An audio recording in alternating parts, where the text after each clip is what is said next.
श्री शिवाय नमस्तु भयम। दोस्तों, जैसा कि आप सभी लोग जानते हैं कि 18 अगस्त 2026 यानी मंगलवार को पड़ रही है सावन मास की शुक्ल पक्ष षष्ठी तिथि और मंगला गौरी व्रत। और दोस्तों, यह वह तिथि है जो सावन मास में पड़ने वाली सबसे बड़ी तिथि है, क्योंकि यह मंगलवार के दिन पड़ रही है और इसका बहुत ही बड़ा और विशेष महत्व होता है। पूज्य गुरु जी ने कहा है कि अगर कभी भी मौका लग जाए और सावन मास की षष्ठी तिथि मंगलवार को पड़ जाए तो आप लोगों को एक छुटकी काला तिल वाला उपाय तो अवश्य ही करना चाहिए। इन दोनों का संयोग बहुत ही कम आता है। इसी के साथ में गुरु जी ने अपनी शिव पुराण कथा में बताया है कि इस दिन आपको एक छुटकी काला तिल वाला उपाय तो आपको अवश्य ही करना चाहिए, क्योंकि ऐसा दिन पूरे साल में सिर्फ एक ही बार आता है। और दोस्तों, आप सभी लोग जानते हो कि मंगलवार षष्ठी तिथि का अगर सबसे बड़ा कोई उपाय है तो वह एक छुटकी काला तिल वाला उपाय है। तो दोस्तों, मंगलवार षष्ठी तिथि के दिन आप लोगों को इस एक छुटकी काला तिल वाला उपाय को जरूर करना है। बहुत सारे लोग होंगे जिन लोगों ने इस उपाय को ना किया हो, मतलब पूरा साल निकल गया, उन्होंने किसी भी दिन इस छुटकी काला तिल वाला उपाय को ना किया हो।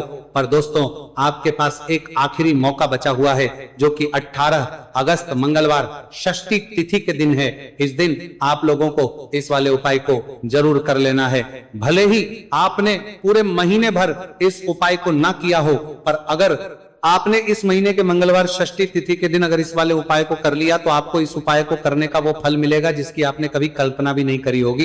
इसीलिए आप लोग इस वाले उपाय को एक बार जरूर कर लेना है, ताकि आप लोगों के हाथ से यह मौका ना हमें आप पहुंचा रहा है जा सके और आपको इस उपाय को करने का फल मिल सके। दोस्तों, यह उपाय पंडित जी ने अपनी अभी की ही श्री शिव महापुराण की कथा में बताया है। उपाय को आज हम आपको बहुत अच्छे से समझाने वाले हैं।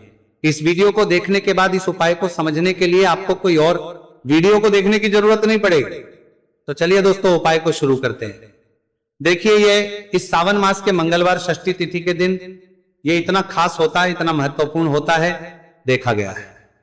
कभी कभी बड़े बड़े पूजा पाठ अनुष्ठान से जो मनोकामना पूर्ण नहीं होते, वो सावन मास की मंगलवार षष्ठी तिथि के दिन एक छोटे से उपाय करने से ही आपकी मनोकामना पूर्ण हो है। और बहुत सारे लोगों ने इस उपाय को किया भी है और उनको इस उपाय को करने का फल भी जरूर मिला है। अगर आप लोग भी इस उपाय को करना चाहते हैं तो आप इस उपाय को पहले अच्छे से समझ लेना, सुन लेना, उसके बाद करना। आपको इस उपाय का फल जरूर मिलेगा। और इस उपाय को कर लेने से आपके घर में चाहे किसी भी प्रकार की दुहक और समस्या क्यों ना चल रही हो, आपको उसका कारण भी नहीं पता है कि भाई ये समस्या किस कारण से चल रही, उसका कुछ भी कारण हो सकता है। जैसे पितृदोष हो सकता है या किसी भी तरह का मंगल दोष भी हो सकता है। तो इस दिन आप लोगों को ये वाला उपाय कर लेना है। ये कैसा उपाय है? जिस उपाय को अगर किसी विशेष दिन पर किया जाए तो भाई उस विशेष दिन का जो है वो तो हमें मिलता ही मिलता है, पर हमने उस दिन पर इस उपाय को किया है तो हमें उससे भी बड़ा फल मिलता है, और फल बहुत जल्दी मिलता है, क्योंकि आप इस उपाय को बहुत ही बड़े और विशेष दिन पर रहे हो। तो चलिए अब उपाय के बारे में बात करते हैं, लेकिन उससे पहले आप लोगों को यह जानना आवश्यक है कि आखिर यह उपाय किस समय करना है, किसको करना है और कैसे करना है। तो चलिए हम आगे आपको वीडियो में एक एक करके बता देते हैं। लेकिन उससे पहले अगर आप लोग हमारे चैनल पर पहली बार आए हैं या फिर मेरी आवाज आज पहली बार सुन रहे हैं तो हमारे चैनल को सब्सक्राइब जरूर कर लेना और इस वीडियो को लाइक करके कमेंट बॉक्स में श्री शिवाय नमस्तु भयम ओम नमः शिवाय जरूर टाइप कर देना।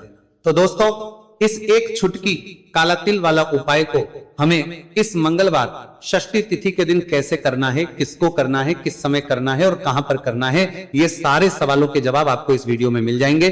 और जो ये वीडियो देखेगा भाई, उसको एक छुटकी काला तिल वाला उपाय जरूर करना चाहिए, क्योंकि इस दिन काला तिल का भी बहुत ही बड़ा और विशेष महत्व होता है। और बात आ जाए एक छुटकी काला तिल वाला उपाय की, तो ये सोने पे सुहागा वाली बात हो जाती है और ये एक बहुत ही बड़ा उपाय हो जाता है इस मंगलवार षष्ठी तिथि का। तो अब दोस्तों, इस एक छुटकी काला तिल वाला उपाय को आखिर करना किसको है, सबसे पहले हम लोग वो बात जान लेते हैं।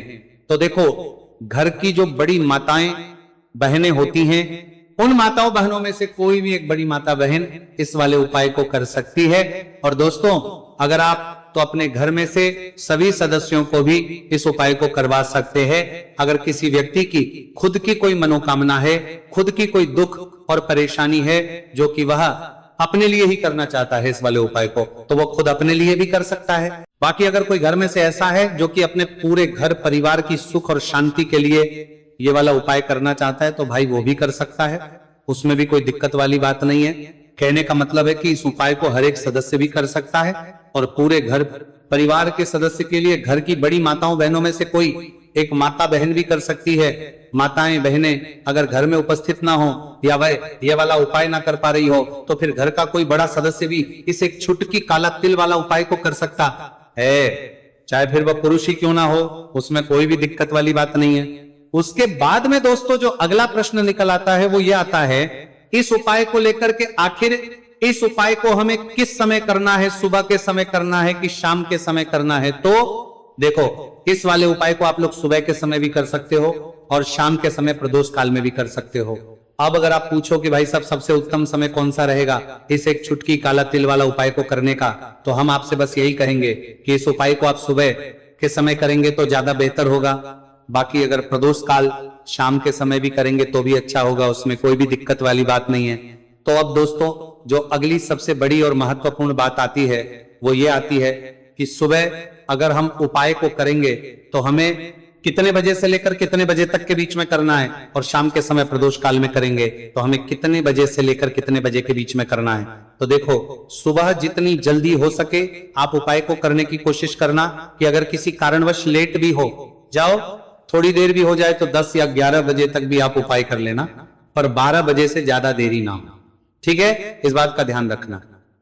उसके बाद में दोस्तों अगर शाम के समय प्रदोष काल की बात करें, प्रदोष काल का जो समय है होता है वो शाम के 6 बजे से शुरू हो जाता है, मतलब शाम के 6 बजे से लेकर 7 बजे के बीच का जो समय होता है यह समय प्रदोष काल का समय होता है। तो आप उपाय को 7 या 8 बजे के बीच में भी कर सकते हो, मतलब शाम के 6 बजे से रात 8 बजे के बीच में आप कभी भी इस वाले उपाय को कर सकते हो, उसमें कोई भी दिक्कत वाली बात नहीं है। देखिए, यदि आपके जीवन में संकट बहुत ही अधिक चल रहे हो, समस्याएं बहुत ही अधिक चल ही हो, एक एक रूप खर्च करने आपको बस ओढ़ रहा है, भूमि से जुड़ी हुई कोई भी समस्या हो या फिर आपके विवाह से जुड़ी हुई कोई भी समस्या हो या आपके व्यापार से जुड़ी हुई कोई भी समस्या हो, तो आपकी ये सारी समस्या इस मंगलवार षष्ठी तिथि के दिन समाप्त होने वाली है। तो चलिए दोस्तों जानते हैं उस विशेष उपाय के बारे में। देखिए, इस वीडियो में हम पूज्य गुरु जी द्वारा बताए गए 3 बहुत ही चमत्कारिक उपायों के बारे में जानेंगे। देखिए, ये जो उपाय है आपके जीवन से दुर्भाग्य का तो अंत करेंगे ही, साथ ही साथ यदि आपके जीवन में धन की समस्या चल रही है तो वह सभी भी आपकी समाप्त हो जाएंगी। देखिए, गुरु जी ने बताया है कि जब भी मंगलवार षष्ठी तिथि का दिन पड़े तो हमें कर्ज मुक्ति के लिए कुछ उपाय करने चाहिए। इसी के साथ हमें धन प्राप्ति, भूमि से जुड़े कार्यों और विवाह के लिए भी उपाय करने चाहिए। तो चलिए दोस्तों जानते हैं गुरुजी द्वारा बताए गए सबसे पहले उपाय के बारे में। देखिए, यह उपाय विशेषकर उन लोगों को करना है जिनकी भूमि से जुड़ी कोई भी समस्या चल रही हो, यानी कि उनकी भी जमीन से जुड़ी हुई समस्या चल रही है, यानी कि जो लोग मकान खरीदना चाहते हैं या फिर उनका खेत से जुड़ा कोई भी केस चल रहा है या फिर जिनके भी विवाह में विलंब हो रहा है या फिर जिन भी लोगों के जीवन में कर्ज बहुत ही अधिक बढ़ने लगा है, कर्ज जो है वो चुका नहीं पा रहे हैं, तो गुरुजी ने कहा है कि ऐसे लोगों को यह उपाय करना चाहिए। देखिए, इस उपाय के लिए आपको थोड़े से काले तिल ले लेने हैं। देखा, आपको मात्र 1 चुटकी काले तिल ले लेने हैं। इसी के साथ में आपको थोड़ा सा शहद ले लेना है। फिर सबसे अंत में आपको 1 लोटा शुद्ध जल ले लेना है। तांबे के पात्र के अंदर आपको अपने घर से शुद्ध जल ले लेना है और इन सभी सामग्रियों को आपको लेकर के पहुंच जाना है भगवान शिव के मंदिर में। देखिए, पूज्य गुरु जी ने बताया है कि इस उपाय को आप सुबह से लेकर के शाम तक किसी भी समय में कर सकते हैं। देखिए, मंदिर पहुंचने के आप जो काले तिल लेकर के गए थे उनमें आपको थोड़ा सा शहद लगा लेना है। देखिए, आप जो शहद लेकर के आए हैं उस शहद में आपको ये काले तिल अच्छे से डुबो देना है और शहद से युक्त ये जो काले तिल हैं इन्हें आपको शिवलिंग पर अर्पित कर देने हैं, या फिर आपको शिवलिंग के चारों तरफ अच्छे से काले तिल का लेपन कर देना है। पूज्य गुरु जी ने बताया है कि लेपन करते समय यदि आपके जीवन में कर्ज से जुड़ी समस्याएं चल रही हैं, लेपन करते समय आपको आर्यन मुक्तेश्वर महादेव का स्मरण करना है, या फिर आपके जीवन में विवाह से संबंधित या फिर जमीन से संबंधित कोई भी समस्या चल रही है तो फिर आपको मंगलेश्वर महादेव का स्मरण करना है। इसके बाद जो आप जल लेकर के आए हैं उसे आपको धीरे धीरे शिवलिंग पर अर्पित कर देना है तथा आपको लगातार शिव महापुराण के मूल मंत्र श्री शिवाय नमस्तु भयम इस मंत्र का जाप करते रहना है। पूज्य गुरु जी ने बताया है कि सिर्फ एक मंगलवार षष्ठी तिथि या उपाय करके देखना और आप स्वयं देखेंगे कि 2 से 3 महीने के अंदर आपके जीवन से जुड़ी हुई जो भी समस्याएं हैं बस सभी समस्या बहुत ही जल्द महादेव की कृपा से दूर होने लगेगी। तो दोस्तों इस प्रकार से आपको यह पहला उपाय ना है। अब हम जानते हैं दूसरे विशेष उपाय के बारे में। देखिए इस उपाय के लिए आपको एक प्यारी सी बेलपत्र ले लेनी है, इसी के साथ में एक लोटा शुद्ध जल लेना है तांबे के पात्र के अंदर और इसी के साथ में आपको थोड़ा सा शहद ले लेना है। देखिए मंगलवार का दिन है और मंगलवार षष्ठी तिथि के दिन यदि हम शहद का उपाय करते हैं तो इससे महादेव हमसे बहुत ही अधिक प्रसन्न होकर के हमारी मनोकामना को परिपूर्ण करते हैं। देखिए दोस्तों यदि आपको बेलपत्र नहीं मिल पाती है तो आप भगवान शिव के शिवलिंग पर जो बेलपत्र छड़ी हुई होती है उसे शुद्ध जल से धोकर के उसका उपयोग कर सकते हैं। तो इन सभी सामग्रियों को आपको भगवान शिव के मंदिर में लेकर के पहुंच जाना है। गुरु जी ने कहा है कि इस उपाय को भी आप सुबह से लेकर के शाम तक किसी भी समय में कर सकते हैं। देखिए मंदिर पहुंचने के बाद आपके पास जो एक बेलपत्र है और बेलपत्र की जो सबसे बड़ी वाली पत्ती होती है और उसकी जो चिकनी साइड होती है उस पर आपको अच्छे से शहद का लेपन कर देना है।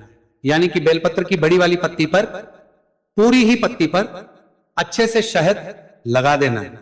अब देखिए ये जो बेलपत्र है इसे आपको अपने सीधे हाथ की हथेली पर रखना है और आपके जो भी कार्य अटक रहे हैं, देखिए बहुत से लोग ऐसे होते हैं जो अपने नौकरी को प्राप्त करने के लिए सालों से तैयारी करते हैं लेकिन उनको नौकरी नहीं प्राप्त हो पाती है। बहुत से ऐसे लोग होते हैं जो बहुत ही मेहनत करते हैं, धन भक्ति के लिए बहुत अधिक प्रयास करते हैं लेकिन फिर भी उनको धन प्राप्त नहीं हो पाता है।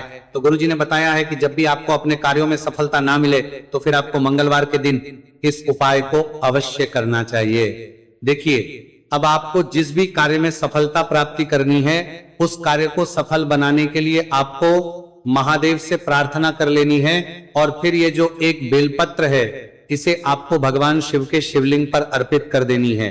देखिए बेलपत्र की चिकनी साइड जिस पर आपने शहद लगाए है वह शिवलिंग से स्पर्श रहेगी और इसकी जो डंडी है वो आपको जलाधारी की ओर रखनी है। इस प्रकार से आपको यह बेलपत्र अर्पित कर देनी है। अब देखिए आप जो एक लोटा जल लेकर के आए हैं उसे आपको भगवान शिव के शिवलिंग पर धीरे धीरे अर्पित कर देना है। श्री शिवाय नमस्तुभयम इस मंत्र का जाप करते हुए देखिए जैसे ही यह जल शिवलिंग से होकर के जलाधारी की ओर बह करके आएगा तो इसे आपको थोड़ा सा अपने सीधे हाथ की हथेली में झेल लेना है। इस जल को आपको अपनी दोनों आंखों पर लगा लेना है और इस जल का थोड़ा सा छिड़काव आपको अपने शरीर पर कर लेना है। पूज्य गुरु जी ने बताया है कि जब भी हम मंगलवार के दिन शहद वाली बेलपत्र शिवलिंग पर अर्पित करते हैं तो इससे हमें महादेव हर कार्य में सफलता प्राप्त करवाते हैं। यदि हमें अपनी मेहनत करने के बावजूद भी पर्याप्त मात्रा में सफलता नहीं मिल पा रही है तो गुरु जी ने कहा है कि आपको मंगलवार षष्ठी तिथि के दिन यह चमत्कारिक उपाय अवश्य ही कर लेना है। अब दोस्तों हम जान लेते हैं गुरु जी द्वारा बताए गए तीसरे विशेष उपाय के बारे में। देखिए इस उपाय के लिए भी आपको मात्र एक लोटा शुद्ध जल ले लेना है तांबे के पात्र के अंदर। फिर इसी के साथ में आपको एक प्यारी सी बेलपत्र ले लेनी है। बेलपत्र आपको ध्यान रखना है कि कैसे भी कटी हुई खंडित नहीं होनी चाहिए। अब देखिए मात्र 2 सामग्री लेकर के आपको भगवान शिव के मंदिर में पहुंच जाना है।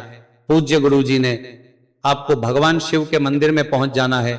बताया है कि यह उपाय विशेषकर उन लोगों को करना है जिनकी कोई भी विशेष मनोकामनाएं जो कई दिनों से परिपूर्ण नहीं हो पा रही है, चाहे वह विवाह से संबंधित हो, नौकरी से संबंधित हो, व्यापार से संबंधित हो, चाहे किसी भी प्रकार की मनोकामना है जो परिपूर्ण नहीं हो पा रही है तो उसके लिए आपको यह उपाय करना है। देखिए इस उपाय को भी आप सुबह से कि शाम तक किसी भी समय में कर सकते हैं। देखिए मंदिर पहुंचने के बाद सबसे पहले तो आप बेलपत्र लेकर के आए हैं, उसे आपको अपने सीधे हाथ की हथेली पर रखना है और आपको महादेव से प्रार्थना करनी है कि हे मेरे महादेव, मेरी ये जो मनोकामनाएं बहुत दिनों से अधूरी है, मैंने कई प्रकार के उपाय कर लिए हैं, कई प्रकार के व्रत कर लिए हैं, लेकिन अभी तक मेरी मनोकामना परिपूर्ण नहीं हो पाई है। तो उस मनोकामना को परिपूर्ण करने के लिए प्रार्थना करनी है और ये एक बेलपत्र आपको शिवलिंग पर अर्पित कर देनी है। देखिए बेलपत्र की जो चिकनी साइड है वो शिवलिंग से स्पर्श रहेगी और इसकी जो है वो आपको जलाधारी की ओर रखनी है। इस प्रकार से आपको ये बेलपत्र अर्पित कर देनी है। इसी प्रकार से आपको ये बेलपत्र अर्पित करनी है। अब देखिए आप जो एक लोटा शुद्ध जल लेकर के आए हैं इसे आपको धीरे धीरे शिवलिंग पर अर्पित कर देना है। इस मंत्र का जाप करते हुए देखिए जल अर्पित करते हुए आपको कम से कम 11 बार श्री शिवाय नमस्तु भयम या फिर ओम नमः शिवाय इस मंत्र का जाप कर लेना है।